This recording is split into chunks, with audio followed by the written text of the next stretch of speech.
Good afternoon, everyone. My name is Mika Stifler, and today we will be discussing the importance of reducing, reusing, and recycling.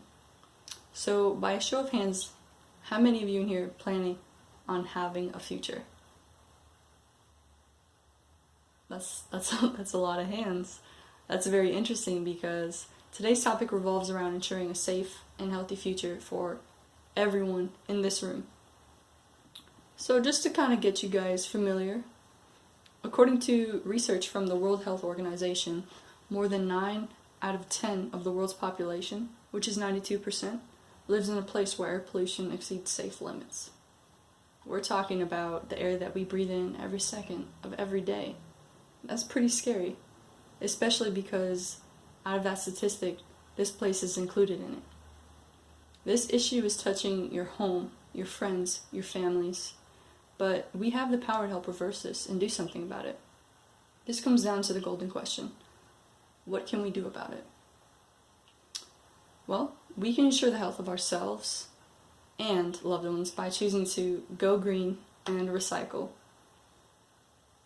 I'd like everyone to take a look at the pictures on these slides.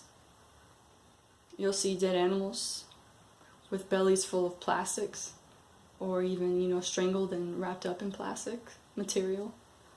You'll see bodies of water filled to the top with disposed man-made material, and young children swimming in these filthy poison waters that they depend on for showers, food, and their main source of sustenance.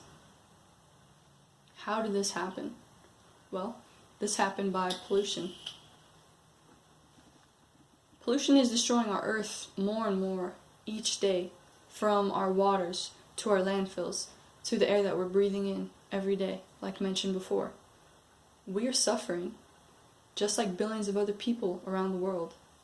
And nowadays, it's not a question of whether our bodies will experience long-term side effects of living among this pollution, but it's really a question of when we're going to experience that.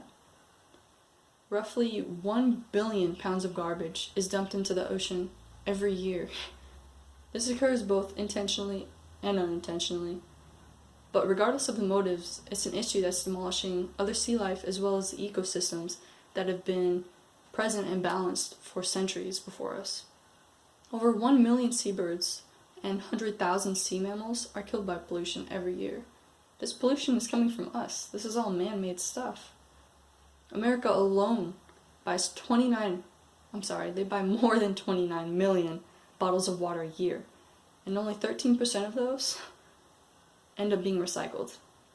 Plastic bottles are one of the biggest evils out there when it comes to waste and pollution, and especially since the majority of them end up in either the ocean or rotting into our earth and poisoning it.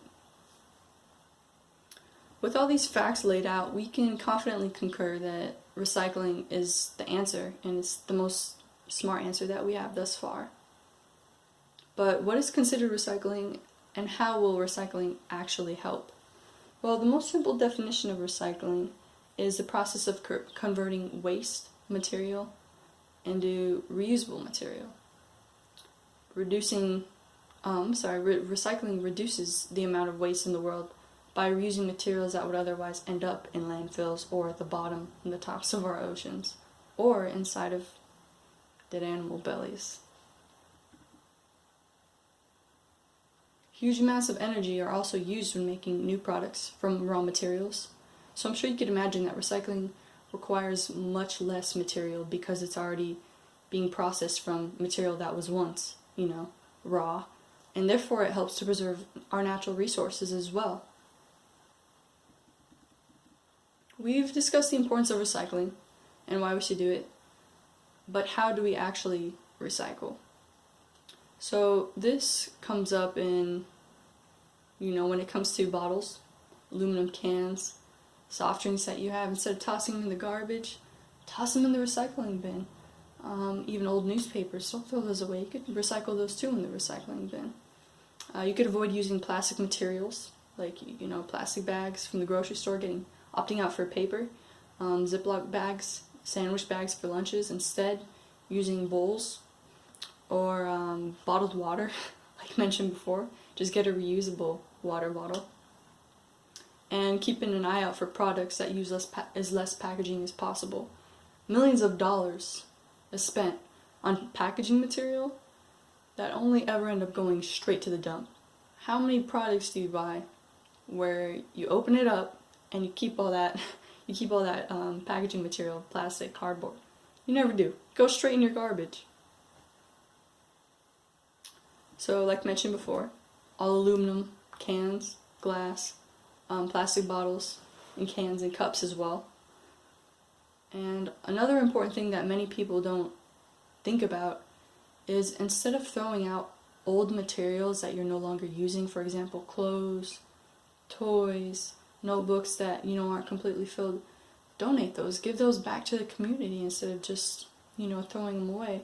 There are people that would probably really benefit from having those, even if it's of no longer use to you. So today we've discussed pollution, recycling, and ultimately all of our futures. And all of this information revolves around one simple need: your help. You can begin today by simply separating your recyclable materials such as bottles, aluminum, and paper from your trash. You could donate materials that are unusable by you, but still usable by others, to local thrift stores. You can even, if you're really dedicated, you could avoid using plastic materials as much as possible to begin with. And now I understand this may be an intimidating issue that seems much bigger than one person's effort. And some may suggest that it may not matter in the end, but trust me, it does matter. And that's just it. All it takes is one extra helping hand to make all the difference. So, I know it's a thick topic, and I know I've talked a lot. So I kind of want to open up the floor for some quick questions. Does anybody have any questions? What about when there's no option to recycle? It doesn't always seem like it's the most realistic thing to be able to do. Mm-hmm. What do we do then? Okay, so you say when there's no option to recycle. That's a very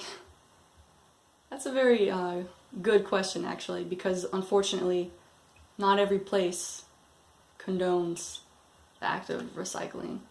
So, even though it may not always be the most realistic option, which I completely understand, it will take you going the extra mile and doing it on your own. For example, being in a workplace that does not have a recycling bin or the option to recycle, why not just, keep it with you until you could get home, or until you could get to a place that does have it? There are always workarounds, but it really just depends on the individual and how far they're willing to go.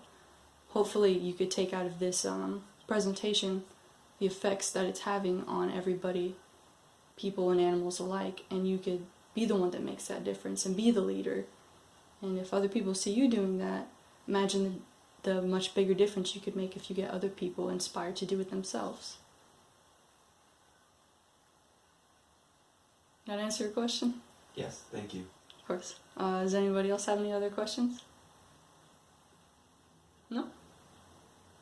Alright, thank you.